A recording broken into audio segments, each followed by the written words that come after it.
3 Gold and Black Live. While Kyle and Brian type away, I'll entertain you with some house cleaning. Just in terms of our show, our next show will be January the 9th. We'll start every Friday through the Final Four, which we've guaranteed that Purdue's men's and women's teams will both make the Final Four this year. Brian did that, I think, and Kyle, but I'm just kidding. But we will be doing that through March, and then we'll have a show or two in April after the spring football game as well.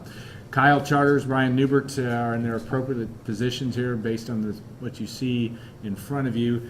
Brian, obviously, this is the second of 2 big recruiting weekends, and we've hit that hard on the site here of late. What's in boiling over yesterday too? In a nutshell, what's the importance of this weekend in terms of football recruiting and what needs to be done? Well, you still have a couple needs left to address. I think they've got 15 visitors coming in this weekend. Something like that. What they need is a tight end who This is a first. We're not laughing. Brian's not laughing about crawl Purdue's underneath the recruiting. camera. No, seriously, what they really need is a tight end. Obviously, Justin Sims, who's crawling under the camera right now, Trying to get his stuff. is leaving. So is Gabe Holmes. So is Falapo McCarthy. So is Charles Terwoodzo. So They're leaving, not crawling under the. your 4 top guys at that position are leaving. Purdue's got a junior college tight end coming in this weekend. Purdue's got a high school tight end coming in this weekend. They had a junior college tight end last week. And they've got some junior college defensive linemen coming in, some more skill guys. You still want another receiver. So this is a week to kind of fill some needs. In Purdue's perfect world, they'll get some more commitments. I'm not sure there's anybody lined up to commit like there was last week. Last week was kind of shooting fish in a barrel in a sense because there were guys who were coming who you knew were coming to commit. I'm not sure that's the case this week, but it will be a pretty big weekend in numbers. A lot of those guys are already committed. But once again, Purdue's looking for a lot of help in the junior college ranks, looking for tight ends, and this will be a big weekend for those 2 ends. And I hope that made sense. I was a little distracted there. Yeah. It was easy to be distracted as Justin Sins did his best limbo act. We should have just told him to walk right in front of the camera. That It's would happened have before. been fine, been absolutely fine as well. You look at that and Kyle found it on Twitter, but Markel Jones, Mr. Football, this class in general, I mean, it's going to be 25 guys, one of the bigger classes we've probably dealt with in our years, or maybe not the biggest, but will there be anything that'll go into February and the last day, do you think, with Purdue? I mean, there always is in terms of decommits and those kind of things. There's always 1 or 2. But. Yeah, if you saw it coming, you wouldn't. It wouldn't be a surprise. Yeah. I just want to say something about Markel Jones real quick. Yeah, That's go a ahead. really big deal for Purdue because they're obviously trying to make a lot of headway in Indiana, trying to gain a little bit more traction with the top players in the state, a little more credibility might not be the right word because there's a connotation with credibility that you're not credible right now. But they're trying to get traction in the state, and it's really important from an exposure standpoint to get that kind of award. If Purdue's able to get Keyshawn Vaughn, the running back they want in Tennessee, which would be a very big if right now. They have a chance to get the Mr. Football in Indiana, which they already have, the Mr. Football in Kentucky if Elijah Sindelar wins it, and the Mr. Football in Tennessee, which Keyshawn Vaughn has already won it. So the more positive exposure and, I guess, publicity you can get for your program right now, the better. And when your commits are honored the way Markel Jones just was, that's a pretty big deal for Purdue. I know you've been trying to track down coaches in terms of that. What's the vibe you're hearing from the guys that have been overseeing some of these kids that have committed of late? Well, I thought the most interesting conversation was the one that I barely had, and that was with Anthony Mahangu's coach. Did I get that right? Yeah. That they just recently got him cleared from the NCAA clearinghouse, and a lot of people have started calling on him since that happened. Maybe that's a good sign that Purdue got somebody who was just coming on at the right time and things coming together, because it's a position, as we know, that Purdue certainly needs a whole lot of help at. It seems that became pretty evident down the stretch, and he'll be here in the spring. So an opportunity for him to maybe earn a spot pretty early. It's going to obviously a position of need for Purdue. And one other quick topic that we'll hit on. Anything else you want to add on football recruiting that we need to hit on in terms of other news or things that going on this weekend? Obviously, Sindelar is here. Will be here as well. Peyton Truitt. West Lafayette will have to make this trip across the street. Purdue basically got a lot of early commitments this year. Purdue didn't bring in its official visits during the season. They bring them in after. So a lot of the kids who visited last week are already committed. A lot of the kids who are visiting this weekend is basically the rest of the class. There are a couple of guys who are still playing with their high schools or junior colleges. They couldn't couldn't make it this weekend. But by the end of this weekend, most of the kids already committed to Purdue will have visited. Seems- And there's probably some value Yeah. there too, in the sense that when you bring in 5 uncommitted guys you really want, they're surrounded by people who've already committed to Purdue and already are, going to act as strong advocates for the program. Yeah, go ahead. Seems to me the final judgment on this class is still yet to be made because, and Brian might have been saying this earlier when Justin was distracting us, crawling onto the camera, but there's a whole lot of positions there that they still need, not only need, but that, almost desperately need bodies for. So, even though they have their 21 give or take commitments right now, which seems like a pretty large number, you still sit there and look, and boy, there's some positions that you really feel like they have some pretty pressing needs at. There will be a lot of diamond in the rough type recruits in this class, and that's not uncommon for Purdue.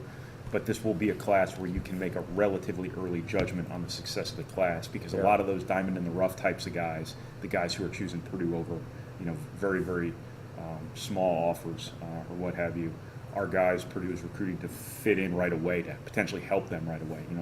They're thin, or if not wiped out at a lot of positions, and a lot of these junior college guys are being recruited to step in right away. So this is a class where it's going to be a lot of long-term guys, a lot of long-term type project types, but at the same time, you're going to be able to make a pretty early judgment on the instant, on the success of the class, because it's going to have to be a pretty impactful class in the short term. Yeah. I know that for our glossy, which we'll be working on next weekend or next week, about Brian doing a piece on the last year's class, in essence, and where they are in terms of guys that have played and guys that we might see play a lot more. Impressions there from that standpoint, and I'll ask this of Kyle as well, but guys, because running back, for example, you're going to have, whether it be Keontae Green, I know Keontae's not going to be in that story because he's been here, but young guys are going to have to step up early and often next year if Purdue's going to turn some things around. Well, the first guy who jumps out is probably Cole Herdman, the tight end. I don't know if he's ready to be a starter, every down player quite yet, but simply the attrition Purdue incurred at tight end, he's one of the few guys who hasn't been set back by major injury. He's one of the few guys who got through the year. They seem to have a pretty high opinion of him, so I would point to him first as a guy who's going to get a hell of a chance in the spring. Brandon Roberts, I think, at corner is a guy who's going to have some opportunities right away, at least a look. You don't know how these guys are going to fare, because when they redshirt, they're on the scout team. They don't run Purdue's offense. They don't run Purdue's defense when they get to the spring. Now, Brandon Roberts actually might have played some varsity this year in practice too, because of some depth issues at corner. But for the most part, these guys are unknowns until the spring, when they really kind of jump into things. Now, when they're in practice, running the scout team, you can tell whether they're big, they're fast, they're talented, whatever, but you don't know how they're going to acclimate to what they're going to have to do on game days. Kyle, you saw DJ Knox run obviously in practice a lot this year, and the guy that some of the seniors have talked about in their exit interviews is a guy that might be. We saw some signs of that certainly in special teams and the like in terms of his football skills, but. It's From always running position, what do you see? always interesting and telling when you ask those outgoing seniors who they see as breakout players, because sometimes it's not always somebody you expect, and we've only gone through a couple of them so far, and a couple of guys have said DJ Knox. So yeah, he's going to get an opportunity. I would say the 3 guys that are going to get an opportunity in the spring will be Jones, Knox, and Green, to maybe see if they can solidify that spot, or at least have an edge going into the fall on who gets the number 1 carries. Back to the original question, I think they like as far as guys who redshirted this last year on defense, they like the 2 guys on the defensive line, Will Colmary and Kewan Jones. I think they like those 2 guys, not as starters next year, because I think they're fairly set there on the defensive line.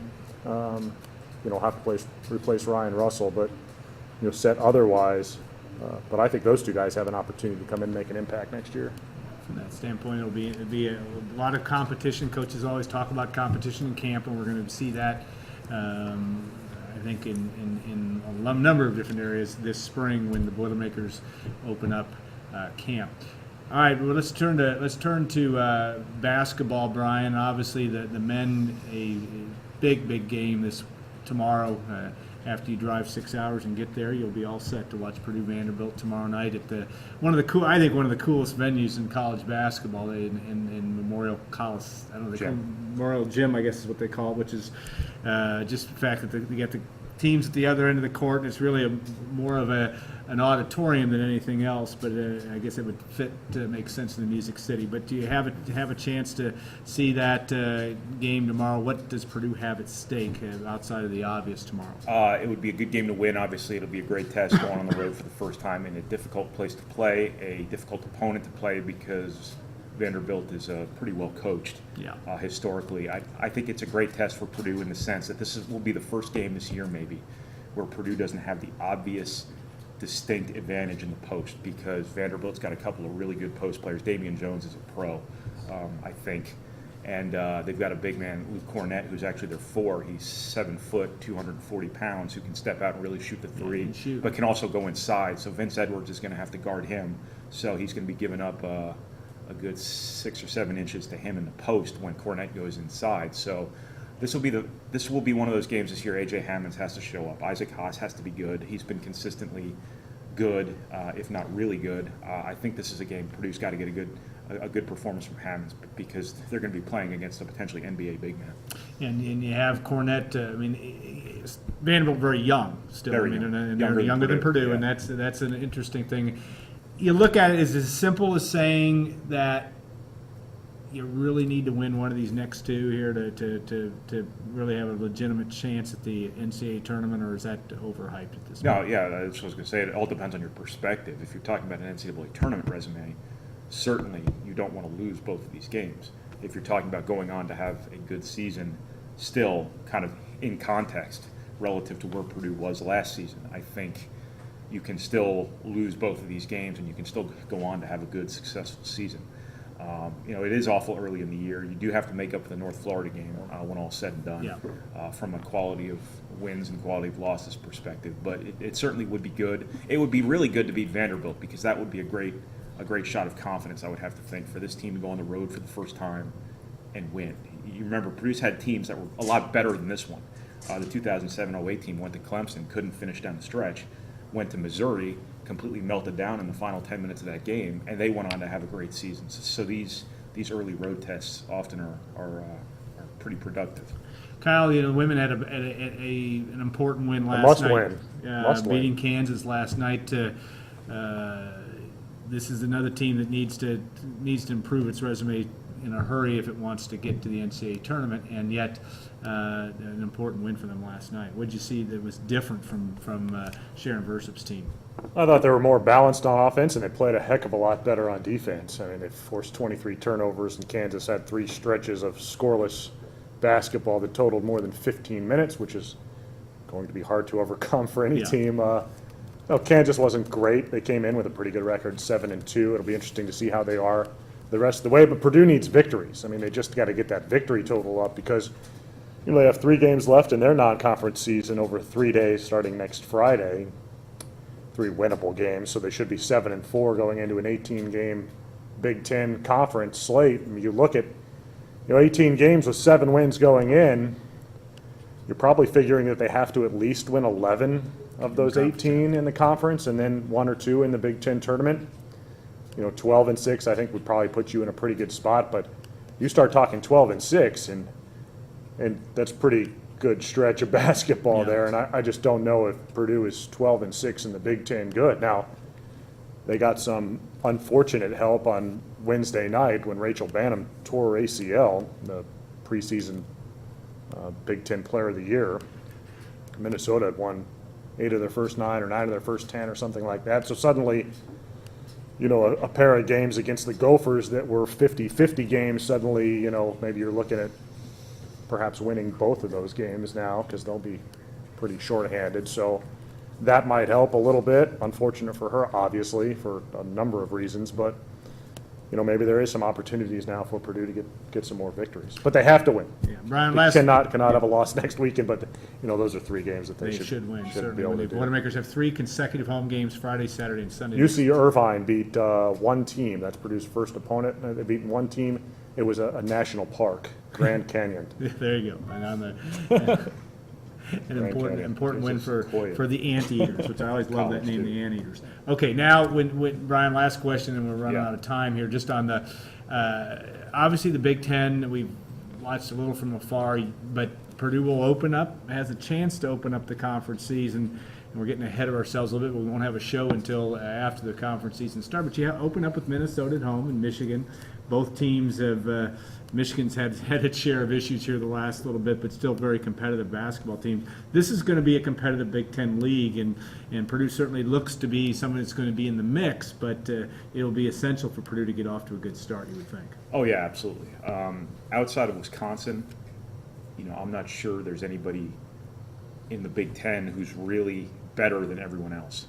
I think Michigan State is down. Yeah. I don't think they have the high-end talent they've had before. Yeah.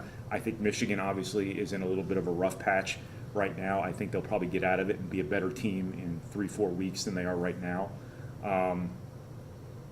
Illinois is off to an okay start, but I still think they have some flaws. Indiana's in a little bit of a transitional period. They have some real flaws in the complexion of their team in terms of not really having a whole lot of size. When they get to Big Ten play, it'll be interesting to see how they fare in a more interior-oriented physical style of basketball.